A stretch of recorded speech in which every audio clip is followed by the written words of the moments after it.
Scientists in the fishing industry are working hard to come up with ways for people to catch fewer fish. Now, I know what you're thinking. The point of fishing is to catch fish. But these researchers aren't out of their minds. I mean, we don't know them personally. At least this goal isn't as absurd as it sounds. They're trying to reduce bycatch, which is catching animals other than the ones you're fishing for. This can include living things from tiny fish to giant whales. And for some of those guys, becoming bycatch is threatening to wipe them off the planet entirely. And that's bad.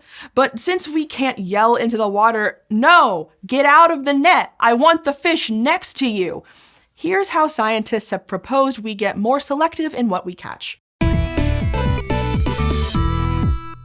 When people cast a giant net for deep ocean-dwelling species like shrimp, those nets often catch a whole lot of unwanted species near the surface too. That gave a team of scientists from Norway and elsewhere an idea. What if we could design a net with openings at the top and in the middle, but not the bottom where the target species likes to hang out? So that's what they did. And studies showed that these openings in the middle and upper parts of the net could reduce bycatch without losing the bulk of the shrimp. With most of the shrimp staying in the very bottom part of the net, the fishermen were able to get what they needed, while 70% of the higher swimming fish were able to escape. It's a win-win. But not all bycatch is fish. Mammals, reptiles, and even birds accidentally end up in our nets too. You might not expect birds to be bycatch, considering that they're in the sky and the nets are underwater, but up to 320,000 birds die every year in fisheries. When they dive for food, they can get tangled in the nets. That's definitely bad news, but researchers kind of accidentally figured out a way to help our feathered friends when they were trying to save turtles. They added small LED lights to the nets to help animals see them as they forage. Many target fish aren't sensitive to lights, but turtles and birds are. And even something that simple helps a lot. One study in Peru found that it reduces bycatch for seabirds like the Guanay cormorant by 85%. And yes, it does also work for the turtles it was designed to help. They had about a 40% reduction in bycatch when these lit up nets were used. But it's not just life-saving for bycatch animals. It also helps the fishermen by making the nets easier to find and reel in, saving them over an hour on their voyages every day. And if their lives are easier, they're way more likely to adopt this method. But vision isn't the only sense we can use to keep bycatch numbers down. Some animals can be verbally told to stay away from fishing nets. Since fishermen are not Aquaman, they can't talk to the sea creatures, like they can't just tell them to stop going in the nets, but researchers have found out a way they sort of can. After they realized that dolphins were getting caught in trawling and gill nets and dying at an alarming rate, researchers in France set out to save them. Their idea was to basically tell the dolphins to stay away using their own language. They recorded the sounds that dolphins made when they found a net or a fellow dolphin who had died in a net. Then they could play those sounds from speakers near the nets. And the dolphins left safely. They even made more sounds, possibly to warn other dolphins before heading out. Now, it's really important to send the right message here. Some earlier studies weren't so specific and tried making noise to keep the dolphins away using devices called pingers.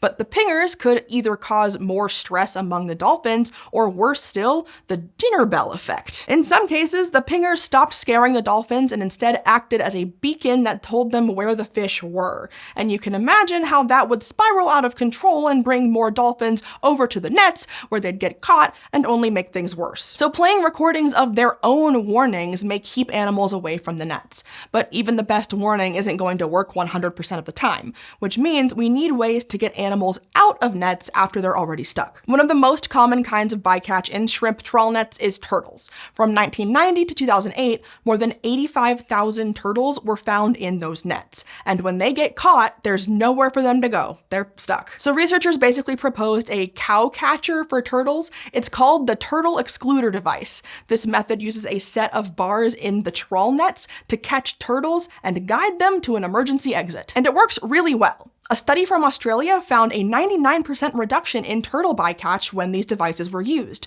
So this one solution could basically solve the entire problem if fishing boats used them. Even better, the turtle cow catcher doesn't just work on turtles. Other large marine animals were also significantly reduced as bycatch, with drops of around 86% for large sharks and 94% for large rays. The number of sponges caught was also reduced by about 80%. So as the saying goes, turtle excluder devices save all animals. Nope, that's not the saying. It's a rising tide lifts all boats. including the fishermen's. See, good bycatch reduction measures have to align with their interests too, otherwise they'll never be used in the real world. And while turtle excluder devices did cause a small drop in shrimp caught, they also reduced the amount of damaged shrimp by as much as 61%. Researchers think that because they were catching fewer big animals, the smaller shrimp weren't being crushed in the net as often, resulting in an overall better catch. So turtle excluder devices are really successful at removing big animals. But what about the largest animals around? Here's how scientists are working to save the whales. For some whales, like the North Atlantic right whales, being bycatch is not just a threat, it's their biggest threat. A huge percentage of them show signs of entanglement, mainly from the ropes used in traps and crab pots. The whale swims through those ropes and gets tangled up. Then, as it thrashes around to free itself, it just gets more and more stuck. The resulting ensnarement can lead to drowning or devastating wounds that may eventually lead to death.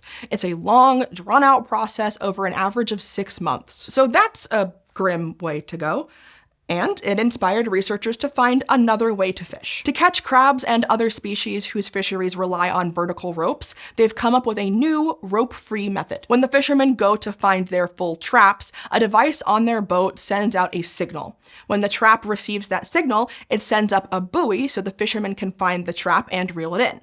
Alternatively, the trap can float to the surface using a gas canister triggered by the signal. Right now, much of this is still in the experimental phase, so we don't have all the stats on how much it reduces bycatch. But it still stands as a promising invention for the future. So while we're waiting for those new tools to be tested, one of the simplest methods that can be implemented today is to change the times and locations that people fish. Avoiding the animals you're not fishing for is easier said than done, but with satellite tracking data, it might be possible. And the turtles off the California coast will thank us for it. These protected species are the bycatch of swordfish fishing. Using a combination of satellite tracking data, weather reports, and onboard observers, researchers were able to figure out exactly where the swordfish were compared to the turtles. That made it possible to fish only where the target species was, and not in areas where they might overlap with bycatch. But it's not just a matter of where you fish, sometimes it's more about when. Another study looking at a fishery for albacore tuna found they had high rates of albatross bycatch. They noticed that the albatrosses were getting caught during the day when they forage, so the researchers suggested fishing at night. This led the fishermen to catch the same amount of tuna as during the day, but with 99% less seabird bycatch. Sometimes the simplest solution really does work. As they develop new ways to catch only what we're fishing for, researchers are determined to find answers that don't hurt a fisherman's bottom line. And all of these methods can save lives without sinking the livelihood of people. This video was made in collaboration with Seafood Watch, a program of the Monterey Bay Aquarium. Seafood Watch takes a scientific approach to assess the environmental sustainability of seafood sold on the US market,